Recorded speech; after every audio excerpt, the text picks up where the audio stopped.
This is Team Get Her Done, and we are ready to Get Her Done! Traveling all the way from Zimbabwe to Sacramento, California for Carmine's wine tasting.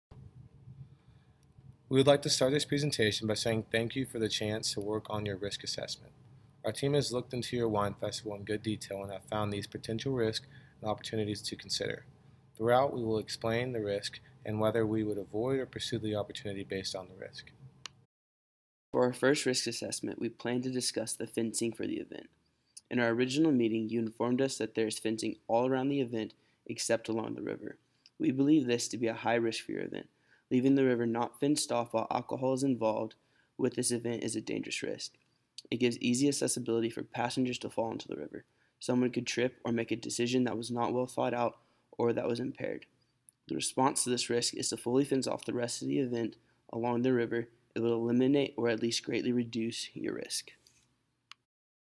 For the patrons to have a smooth entry to this event, we considered the idea of an RFID-enabled wristband.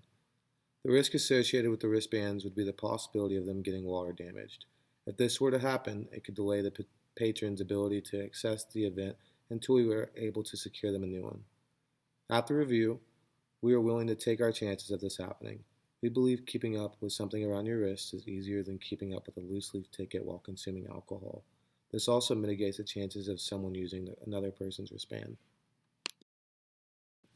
One of the ideas for the event was to serve wine on the boat tour. As the boat can be very unstable, there's a chance of spilling the wine on the ground or on one another. This also leads to a waste of the wine. We find this risk not threatening to the event because it is not harmful to anyone participating, and are willing to take it because it produces more benefits than setbacks in regards to the wine tasting. The plan for payment is currently through an app that uses a card like a prepaid gift card, allowing customers to fill it with whatever amount of money they please. While this seems like a neat way to pay, throughout the event you run into the problems of patrons not wanting to download an app for one-time use. They also run into the risk of losing the prepaid card, and also there would be no need for it after that one day. We thought it would be best to avoid this risk by encouraging the patrons to bring cash or card to the event, while also encouraging the vendors to use apps like Cash App, Venmo, Apple Pay, or etc. Because these are used on your phone and it is more common for people to keep up with their phones than a prepaid gift card. An opportunity our team found was to serve finer wine on a boat tour.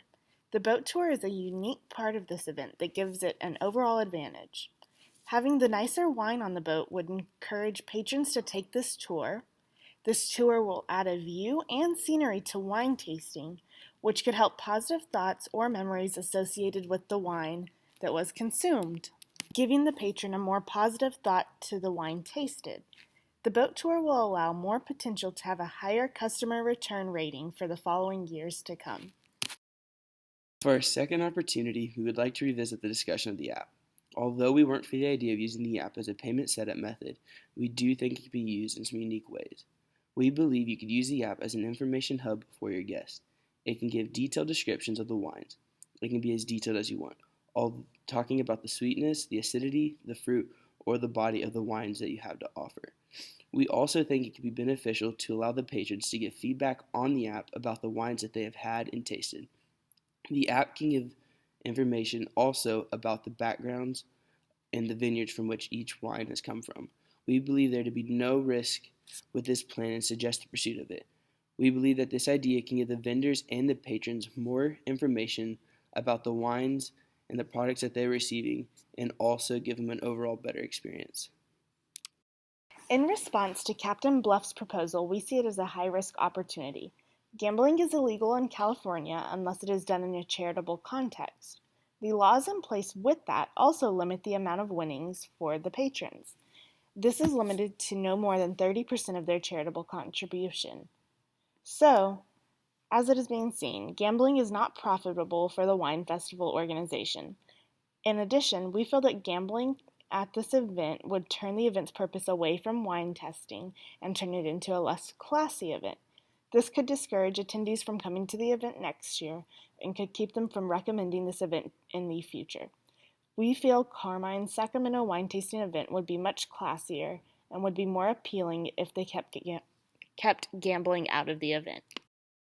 To conclude our presentation, we feel it would be very beneficial for these risks and opportunities to be taken into consideration. Given the information we have gathered, we feel that Carmine's event could be very successful by making these slight adjustments we have offered. Carmine is wanting this to become an annual event, and our team has come up with ways to prevent or minimize risks so this could become annual. Being aware of things that could potentially go wrong is very important. Being prepared is best response to a problem at hand. We are excited to see the potential opportunities within this company and the steps it takes to further its success.